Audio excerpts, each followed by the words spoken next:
홀 시어머니와 신혼 3년간을 같이 살다가 이대로는 제가 먼저 죽을 것 같아 분가하자고 남편을 설득했습니다. 도저히 못 살겠다고 계속해서 설득한 끝에 최근에 들어서야 분가하기로 결정했습니다. 작년 초에 신우의 남편이 돌아가셔서 신우가 어머님을 모시겠다 했고 집도 사서 들어가기로 결정을 다 끝냈습니다. 그런데 문제는 시어머니께서 수시로 남편에게 가기 싫다 하시며 이사 전날까지도 울고불고 싫다고 난리가 났었다는 거죠. 어이가 없는 건 꼭 제가 집에 없을 때만 아들과 같이 살고 싶다며 펑펑 울면서 남편에게 얘기를 했다는 겁니다. 들어보니 이게 한두 번이 아니더라고요. 저는 남편에게 그 말을 전해 듣자마자 죽어도 같이 살기 싫다 거부했습니다. 난 진짜 죽어도 싫으니까 나랑 헤어지고 어머님과 살든 마음대로 해라. 하고 말하고는 집을 나와버렸어요. 이후 남편이 저를 찾으러 와 시어머니를 겨우 설득해서 누나 집으로 보냈다며 걱정 말라 하더라고요. 남편의 말을 철석같이 믿고 집으로 돌아왔는데 더 큰 문제가 기다리고 있었습니다. 이사를 하는 날까지도 어머님이 이삿짐을 하나도 싸지 않았기에 걱정했었는데 역시나더군요. 신우의 집에 들어가고 난 후 5일째 매일 저희 집으로 와서 이삿짐을 싸고 계시거든요. 이거 조금 저거 조금 하며 정말 천천히 짐을 싸면서 계속 눌러앉아 나갈 생각을 안 하십니다. 내내 지켜보다 답답한 마음에 오늘에서야 이삿짐 싸는 게 언제 마무리가 되는 건지 물어봤더니 본인도 잘 모르겠다는 식으로 말씀하시더라고요. 사실 제가 보기에는 시어머니 짐이 별로 없습니다. 마음만 먹으면 하루 만에 다 싸서 나갈 수 있는 수준이에요. 그래서 더는 안 되겠다는 생각에 이번 주까진 마무리를 지어달라 말씀드렸습니다. 참고로 말씀드리자면 제가 대신 짐을 싸주겠다 말씀도 드렸었고 짐이 많다면 포장이사를 부르겠다고도 했었지만 어머님께서 전부 거절하셨습니다. 절대 건들지 못하게 하며 싫다고 질색을 하셔서 짐에는 아예 손을 댈 수가 없더라고요. 같이 싸주겠다고 건드리기만 해도 한바탕 난리가 납니다. 어차피 누나 살림에 합치는 거라 식기, 세탁기 등은 가져갈 게 아예 없고 어머님이 혼자 쓰실 침대, 냉장고 등 모든 걸 저희가 다 사드린 상황이라 옷과 신발밖에 가져갈 게 없습니다. 이미 시누이와 같이 살기로 다 결정이 난 상태인데 도대체 왜 눌러앉아 있는 건지 아무리 생각해도 이해할 수가 없습니다. 3년 동안 정말 힘들어 미칠 것 같았지만 꾹 참으며 살았었는데 이대로는 제가 미치거나 죽을 것 같아 분가를 요구했던 거였습니다. 어머님과 제가 너무 안 맞았거든요. 아무튼 작년 9월쯤 분가가 결정됐고 그때부터 집을 알아보고 어머님이 계실 집의 계약도 11월에 끝냈습니다. 그러니 당연히 이삿짐 챙길 시간이 충분히 있는 상태였어요. 1월 말이 잔금날이라 잔금날이 되기만을 손꼽아 기다리면서 조금만 더 참자 하며 정말 화나는 일이 있어도 전부 참았는데 이삿날 이후까지도 저를 너무 힘들게 하시네요.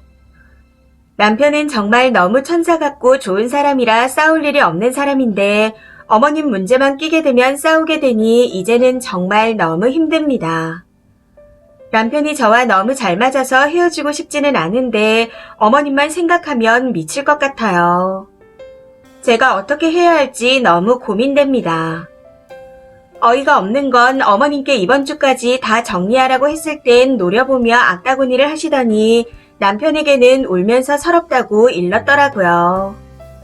남편은 어머님이 울면서 연락을 하니 나가는 것도 서러운데 너무 재촉하진 말자 말합니다. 이러지도 저러지도 못하는 상황이라 너무 답답할 뿐이네요. 우선은 남편한테도 쌀 짐도 없으면서 계속 눌러앉아 이러는 거 이제 더 이상은 못 보겠다. 어차피 나가셔야 하는데 왜 이렇게까지 시간을 끄는지 도저히 이해할 수가 없다. 어머님을 설득해서 누나 집으로 보냈다 했을 때 다시 집에 돌아온 건 너를 믿었기 때문이다. 근데 또 이런 식으로 나오면 어떡하자는 거냐.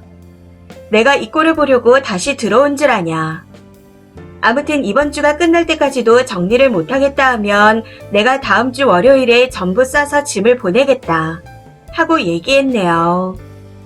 남편은 계속 조금만 더 참아달라고 얘기했지만 더 이상은 못 참겠다고 다시 한번 못을 박았습니다. 그게 아니라면 제가 다시 집을 나갈 수밖에 없다 하면서요. 당연히 이번 주까지 짐을 다 싸지 않는다면 위 내용대로 실행에 옮길 예정이지만 이제는 더 이상 보고 있을 수 없어 어머님께 제대로 얘기를 하고 싶습니다. 어떻게 얘기하면 좋을지 조언 부탁드립니다. 댓글입니다. 첫 번째. 천사 같고 좋은 사람은 다 중동으로 갔나요? 이게 무슨 천사급 좋은 남자예요. 자기 아내가 힘들어하는 걸 뻔히 알면서도 저러는 게 무슨 천사라고. 애초에 합가한 것부터가 글러먹었다는 증거입니다. 두 번째. 신혼의 홀어머니를 3년 넘게 모시게 한 것만으로도 님 남편은 절대 천사표가 아닙니다. 그리고 겁없이 홀시모를 모셔야 되는 결혼을 한 님도 잘한 거 없어요. 왕비로 살다가 수발상공 신세로 전락하는데 딸 집에 가고 싶을 리가 없잖아요. 애저녁에 이혼하세요. 곧 온갖 핑계를 다 만들어서 다시 밀고 들어올 겁니다. 님 남편은 그거 못 막아요. 님을 버렸으면 버렸지. 세 번째. 시어머니의 악질과 쓰니의 남미세 성향이 이런 결과를 불러온 겁니다. 님이 자기 아들을 좋아해서 휘둘리는 걸 아니까 합가한 거고 지금도 저렇게 구는 거죠. 단호하게 이혼 생각이 있었으면 절대 자기 아들이 이혼당할까봐 저렇게 행동 못합니다. 남편도 버림받을까 싶어 조심하고요. 근데 저런 남편이 착하다고요. 이러니 지팔 짓고 나고 사는 거죠. 네 번째. 솔직히 남편이 단호하게 하면 시어머니 찍소리도 못하고 제 발로 재빨리 기어 나갈 겁니다. 아들이 우유부단하니 이용해 먹는 거죠. 감성 발휘하면서. 이건 님 남편의 문제입니다. 이혼을 염두에 두고 강하게 나가던지 그냥 살던지 하세요. 보아하니 남편이 지금까지 쇼를 한 것 같네요. 님한테 잘하는 척 해야 지 엄마한테도 잘하거든요. 3년이나 속고 살았어요. 님 편이었으면 지 엄마를 벌써 쫓아냈을 겁니다. 저것 봐봐요. 말하는 게 딱 엄마 편이구만. 남편 속마음은 엄마랑 같이 살고 싶은데 님 때문에 어쩔 수 없이 따로 사는 거죠. 다섯 번째. 시어머니 개진상이네요. 안 나가고 버틸 것 같습니다. 남편도 남의 편인데 잘 맞는다니 이해가 안 되네요. 결국 원인은 남편이 우유부단하게 행동해서 그런 건데 시어머니 탓만 하고 있으니 그냥 시어머니가 나가실 때까지 집에 들어가지 마시고 남편 돈으로 호텔 잡고 지내세요. 여섯 번째. 시어머니가 이사 나가고 나면 돌아오겠다 하고 쓰니가 먼저 나가세요. 내 집 놔두고 내가 왜 하겠지만 강제로 끌어낼 수도 없고 지발로 지가 나가지도 않잖아요. 이대로는 쓰니가 말라 죽겠으니 방법이 없습니다. 쓰니가 나가서 버텨야 남편이란 놈도 뜨끔해서 움직이죠. 말만으로 될 집구석이 아니니 행동으로 움직이세요. 이번 사연은 여기까지입니다. 시청해주셔서 감사합니다.